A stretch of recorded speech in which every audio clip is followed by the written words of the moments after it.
সারসিনা দরবার শরীফের পক্ষ থেকে আপনারা জানেন তাদের তাজদিদে আন্দোলন দিনিয়া মাদ্রাসা। কি কথা বলেন? কি দিনিয়া মাদ্রাসা। এখন বলতে পারেন হুজুর দিনিয়া মাদ্রাসা কেন? আলিয়া মাদ্রাসা তো সারা দেশে আছে। আগে তো সারসিনা আলিয়া মাদ্রাসা করছে, এখন দিনিয়া কেন?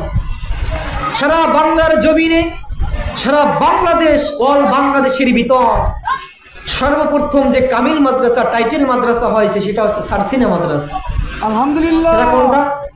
সারসিনা মাদ্রাসা, অন্য কোনো দরবার নয়। সারসিনা মাদ্রাসা করেছেন সারদি রহমাতুল্লাহ আলাইহি।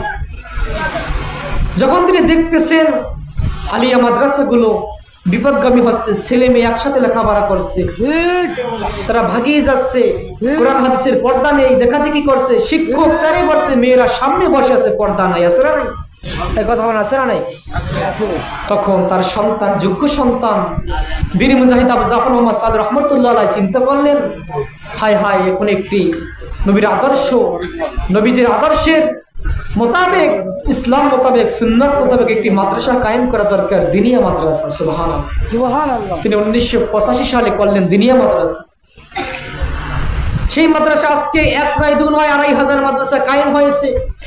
বাহারে শরিয়া শাহ মোহাম্মদ মাহিবুল্লাহ রহমাতুল্লাহ আলাইহি তার ইন্তেকালের পূর্ব মুহূর্ত পর্যন্ত প্রায় 2500 থেকে 3000 মাদ্রাসা কায়েম করে গেছেন, প্রতিষ্ঠা করে গেছেন। এই মাদ্রাসা আপনারা দেখছেন, এটাও তিনি করে গেছেন। সুবহানাল্লাহ। হাজরিন, দুনিয়ায় পড়লে কি হবে? কোরআন শিখবে, হাদিস শিখবে, পর্দার খেলাফ হবে না, মেয়েদের দিকে তাকাবে না, এখানে মেয়েদেরকে পড়ানো হয় না। আপনার যদি ইসলামিক সঠিক পন্থায় জীবন কায়েম করতে চান, আপনি গভীর মনোযোগ দিয়ে শুনুন বাবা। আলিয়ার ছেলেদের দিকে তাকান, তারা মাদ্রাসায় যখন যায় কেনিফেরা জামা পরে যায়, যখন মাদ্রাসা থেকে বের হয়ে আসে তখন তারা জিন্সের প্যান্ট পরে, দাঁড়িয়ে কথা বলেন, কথা বলেন না? কেউ আপনাদের এখানে আলিয়া মাদ্রাসা নাই?